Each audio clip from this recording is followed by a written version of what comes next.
Tout à fait. Mais voilà, ça, c'est le comportement de certaines personnes. Quand on le voit, même moi, quand je vois des comportements de certaines personnes, je suis horrifié. Je me suis dit, mais c'est quoi ces gens-là? Ils ont pas l'islam dans leur cœur. Ils connaissent pas l'islam. Ils devraient pas être comme ça. Ils connaissent pas son islam. Ils le connaissent trop bien. Mais tu comprends? Non, mais en tant que musulman, normalement, tu dois être... Mais Biscotte, ta posture, celle-ci de ils connaissent pas l'islam, il faut que les musulmans, exceptionnellement, je vais vraiment parler des Français, hein, Français musulmans, il faut que vous arrêtiez avec ça. Vraiment. Tu sais pourquoi? Parce que c'est pas tenable. Du point de vue du salafi, il va te regarder, il va rigoler. Il va dire, quel ignorant. Il faut que votre ignorance diminue sur l'islam. Parce que tu ne peux pas dire, qu'ils connaissent pas l'islam. Si, ils le connaissent très très bien. Ils connaissent des fois même plus que nous, tous. Toi, face à quelqu'un qui connaît les textes et qui est terreau, hein, et qui va valider ce qui s'est passé pour Samuel Paty, sur les textes, tu vas perdre. En termes de connaissances et des textes, il va te mettre échec et mat. Pas sur le vivre ensemble, pas sur ton humanisme, pas sur ton éducation ou ton intelligence ou ton empathie. Pas du tout. Sur ces aspects-là, tu gagnes haut la main, facile. Mais sur les textes, tu vas perdre.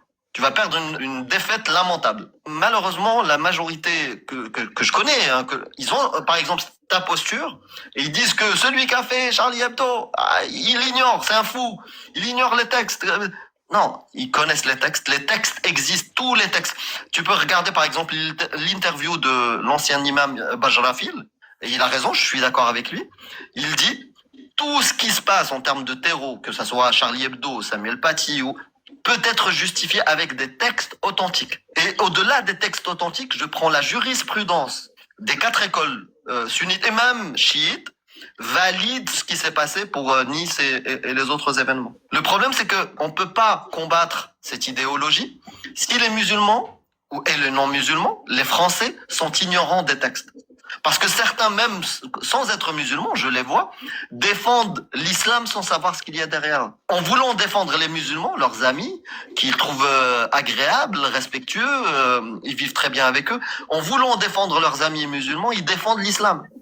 Il faut différencier le musulman, le français, ton ami, d'une idéologie. Cette idéologie est mortifère. C'est pas la seule, hein. Les autres idéologies aussi abrahamiques peuvent devenir mortifères si on les dénonce pas, si on les réforme pas, si les croyants ne se détachent pas du côté sanguin.